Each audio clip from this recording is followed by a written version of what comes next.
The morning light filtered through the lace curtains of my old farmhouse, landing softly on the mahogany box I'd kept at the edge of my dresser for years.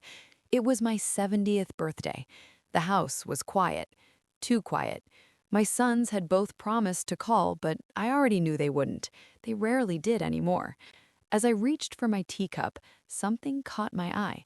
An envelope tucked under the old music box that had belonged to my husband, Robert. His handwriting was unmistakable. Open on your 70th birthday. Don't tell the boys. For a moment, my breath caught. Robert had passed away 7 years earlier. Even now, I could almost hear his soft laugh, smell the faint cedar scent of his flannel shirts. My hands trembled slightly as I turned the key that was taped inside the envelope, small and brass, engraved with the letter R. The note inside was brief but deliberate. The truth is waiting where it all began. You'll understand when you see it. The words pulled me back decades to the workshop where Robert built our first dining table, where he carved my name into the leg before painting over it. That was where everything in our marriage began, our home, our family, our life. I stared at the key for a long time, torn between curiosity and fear. What could possibly be waiting for me after all these years? And why, of all things, would he ask me to keep it from our sons, Adam and Lucas? The wind rattled the kitchen window. Something deep inside me, instinct maybe, told me that Robert had left this not as a memory, but as a message. So I took my coat, wrapped the note in a napkin, and whispered to the empty room, "All right, Robert, let's see what you've left me this time." Then I walked toward the old workshop at the edge of the property, heart pounding like it hadn't in years. The workshop door groaned when I pushed it open, releasing a faint scent of varnish, sawdust, and time. The space hadn't changed much since Robert's last project. His tools were still lined neatly on the pegboard, their outlines faded behind them like ghosts. A coffee mug sat on the counter, rim stained and dusty, as if he might return at any moment to take another sip. I stood there for a long minute, letting the memories settle. This was where we spent our early years together, him building, me painting the finished pieces. It felt like stepping into a photograph that refused to fade. In the far corner, beneath a drop cloth, I noticed a small wooden chest, darker, heavier, and newer than everything else in the room. My pulse quickened. I knelt down, brushed away a thin layer of dust, and there it was, the same R engraved on the brass lock, matching the key Robert had left me. When the lock clicked open, a sharp scent of cedar filled the air. Inside lay a leather-bound journal, a folded map, and another envelope addressed simply for Evelyn. "When you are ready." My fingers shook as I opened it. "Follow the map," the letter read. "Go alone. Don't trust anyone, not even Adam and Lucas. This isn't about money. It's about what's yours." I blinked hard, trying to process those words. My sons? Not trustworthy? Robert adored them, or at least I thought he did. I unfolded the map. It showed the edges of our property, but the lines extended past the boundaries I knew. There was a mark, an X, deep in the hills behind the orchard, an area I'd never explored. For a moment, I considered calling one of the boys, but something about Robert's tone, the way he wrote, "Don't trust anyone," made me stop. I tucked the map and journal into my coat pocket and looked around one last time. The workshop was silent except for the faint hum of wind through the cracks. "All right," I whispered. "I'll go find it, Robert, whatever it is." The morning after, the air carried that crisp bite that only early autumn in Vermont can offer. I followed the path behind the orchard, the map gripped tightly in my hand. The sun climbed slowly over the ridge, setting the dew on the grass sparkling like glass. Each step brought back memories of Robert's laughter, echoing across the fields as he taught our boys to ride their bikes, long before distance and ambition hardened them. The trail wound upward through the trees, the ground soft with fallen leaves. According to the map, the spot wasn't far, just beyond the ridge where the apple trees gave way to pine. I kept going until I saw something that made me stop cold. There, hidden behind a line of old stone fences, was a small wooden gate covered in ivy. A weathered sign hung loosely on one nail. The words barely visible read, "The Valley of Evelyn." I pushed the gate open, and the world seemed to change. Rows of lavender and gardenia stretched across the hillside, swaying gently in the wind. The colors, violet, cream, and soft green, looked like they'd been painted by hand. For a moment, I couldn't breathe. It was beautiful, peaceful, almost sacred. At the center stood a tiny cabin built from the same cedar Robert used for our furniture. I recognized his craftsmanship in every joint and curve. Inside, sunlight poured through lace curtains onto a small table. On it sat another envelope, along with a photo of Robert and me from our wedding day. The note read, "This is your gift, a place where the noise of the world can't reach you. But there's something else you must know." Underneath the letter lay a manila folder, official documents stamped and notarized. I expected to see my name, but instead, the property deed listed someone else. Owner of record, Clara Whitman. The name meant nothing to me. Confusion tightened in my chest. Why would Robert leave me a sanctuary and then give it to another woman? The wind outside picked up, rustling the lavender. I looked out the window toward the valley and whispered, "Who are you, Clara Whitman, and what do you have to do with my husband?" That night, I couldn't sleep. I kept staring at the name on the deed, the letters blurring under the soft light of my reading lamp. Clara Whitman. Who was she? A lawyer, a friend, or something worse? By morning, I'd made my mind. I drove into town and found her address at the local records office. She lived less than 5 miles away, in a small cottage on the edge of Millbrook. The place looked quiet, almost too quiet, like someone trying not to be noticed. When she opened the door, she was surprised. Mid-40s, kind eyes, but guarded posture. "Mrs. Carter?" she asked softly, as if she'd been expecting me. "I found your name on a deed my husband left behind." I held up the folder. "Can you tell me why?" Clara hesitated before stepping aside. "You'd better come in." Inside, the air smelled faintly of coffee and paint thinner. On her table lay sketches of lavender fields, blueprints, and legal folders. She poured me tea, then took a deep breath. "Robert trusted me," she began. "I worked for him the last 2 years of his life. He hired me to help restore the valley and handle certain legal matters." "What kind of matters?" I asked. Clara slid a thin binder toward me. Inside were photocopies, emails, financial records, even transcripts of meetings. My sons' names appeared repeatedly. Adam Carter, Lucas Carter. They'd been negotiating with the development firm to sell the valley's mineral rights months before Robert's death. And worse, they'd discussed filing for guardianship over me, claiming I was mentally declining. My throat tightened. They were going to take everything. Clara nodded. "Robert found out. He transferred the land to me under a trust to protect it and you." I sank back in my chair, cold spreading through me. The man I'd loved had seen the storm coming, and I'd been blind to it. "Mrs. Carter," Clara said quietly, "your husband wanted you to have a choice, but first you had to know the truth." I drove home that afternoon in silence, the road a blur of orange leaves and fading sunlight. The valley's beauty now felt tainted, every lavender stem shadowed by betrayal. My sons, my own flesh and blood, had planned to strip away everything their father and I had built. By evening, I sat at the kitchen table, staring at the old family portrait that hung above the mantel, Robert's arm resting around my shoulders, Adam and Lucas smiling on either side. We looked so certain of ourselves then, like nothing could shake us. The phone rang. It was Adam. "Mom, we need to talk," he said, his tone rehearsed. "Lucas and I think it's time you consider letting us help with the property. It's too much for you to handle alone." I almost laughed. "You mean you want control?" There was a pause. "No, Mom, we just don't want you making mistakes. We're thinking about your future." "My future?" I said quietly. "Or your inheritance?" Silence. Then he sighed. "Well, come by tomorrow. You'll see. This is for the best." The next afternoon, they arrived with their lawyer, a slick man in a tailored suit carrying a stack of documents.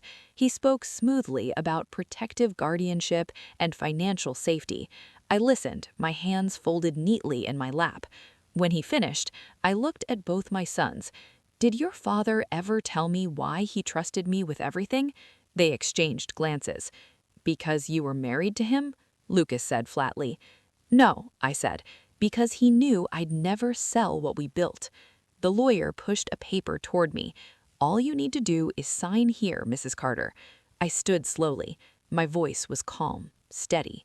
You've already tried to sell the land. I know about the meetings, the bank transfers, the plan to have me declared incompetent, and I know who helped you. Adam's face went pale. Who told you that? Your father, I said, from beyond the grave, apparently. No one spoke. The air felt heavy, like before a storm. Finally, I slid the papers back across the table. You've both made your choices. Now it's my turn. I walked out, leaving them speechless in their father's house. That evening, Clara arrived at my house holding a small USB drive and a look that told me whatever was on it would change everything. She set it down on the kitchen table next to the half-finished cup of tea I hadn't touched since morning.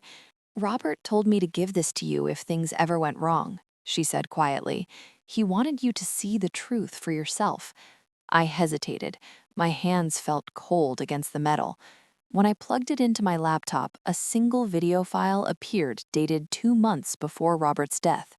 I clicked play. There he was, my husband, sitting in his workshop, face older, eyes tired but steady. If you're watching this, Evelyn, he began, then I didn't get the chance to explain everything. His voice cracked slightly. Before I met you, I wasn't just Robert Carter. I was someone else, part of a federal witness protection program. Back in the 70s, I testified against a smuggling ring that funneled weapons through private land.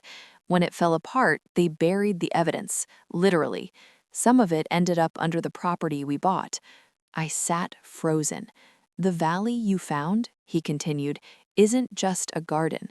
Beneath it lies a sealed vault containing documents and hardware from that case. If unearthed, it could implicate people still alive.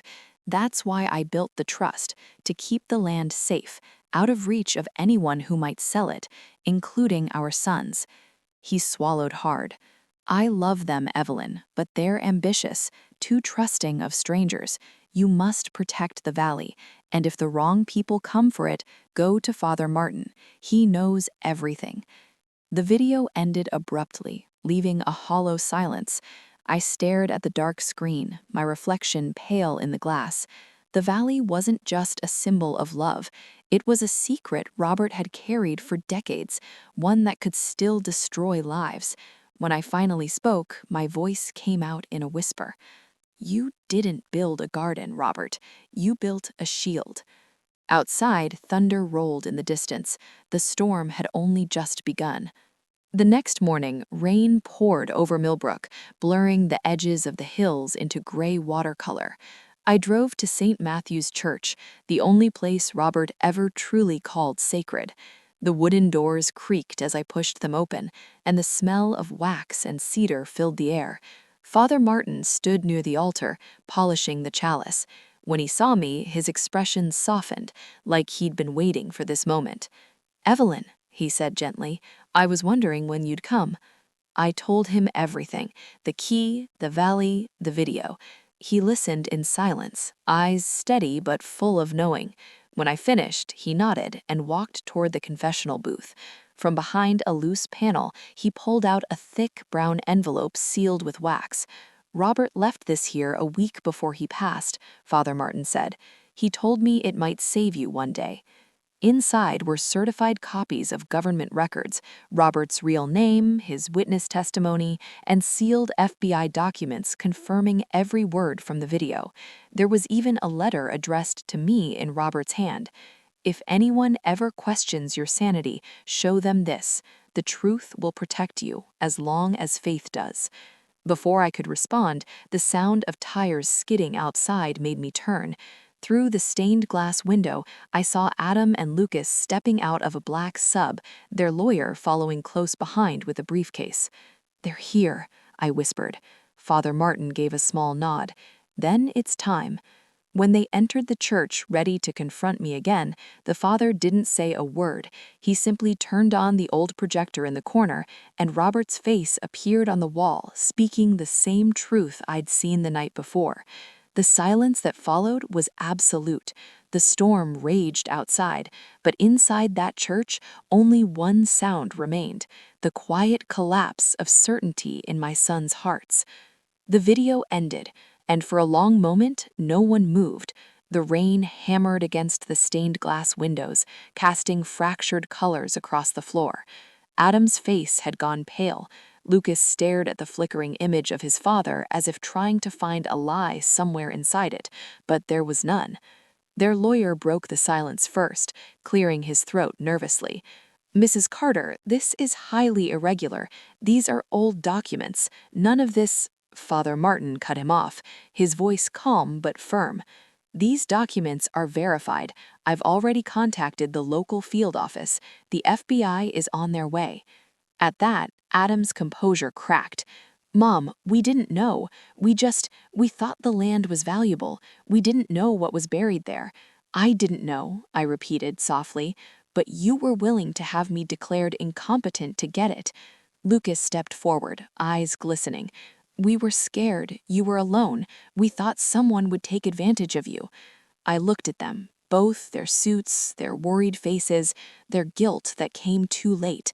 "Someone did," I said. "It just wasn't me." Outside, 2 black SUVs pulled up. Men in dark coats entered quietly, one of them flashing a badge. "Mrs. Carter, Agent Freeman will need to secure the property immediately."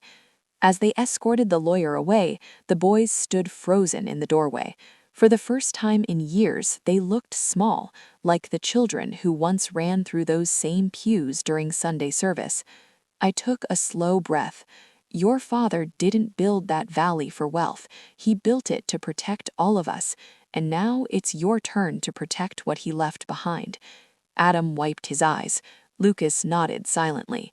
That was the first time in months they didn't argue back. For once, they listened. And for the first time in years, I felt Robert's presence. Not in the wind, not in the valley, but in the quiet strength of knowing the truth had finally done its work. Weeks passed before the valley felt peaceful again. The investigation closed quietly, with federal agents sealing the underground vault Robert had once guarded with his silence. The headlines never mentioned our names, and that was exactly how I wanted it. The land was transferred into a conservation trust, ensuring no one could ever dig it up or sell it again. Clara helped finalize the paperwork, then hugged me at the gate. "He would be proud," she said softly.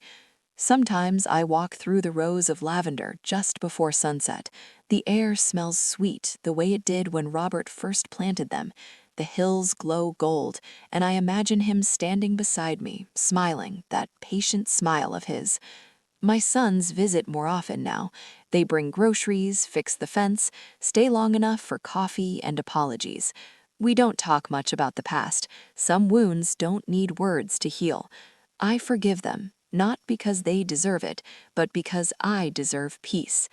As I sit on the porch watching the wind move through the valley, I finally understand what Robert meant in his last note. You'll understand when you see it. He hadn't built a hiding place, he'd built a lesson, one that love sometimes requires silence, that truth is a heavier gift than gold, and that forgiveness is the last form of revenge worth giving. If you believe that too, then share this story, leave a comment, and tell me, what would you have done in my place?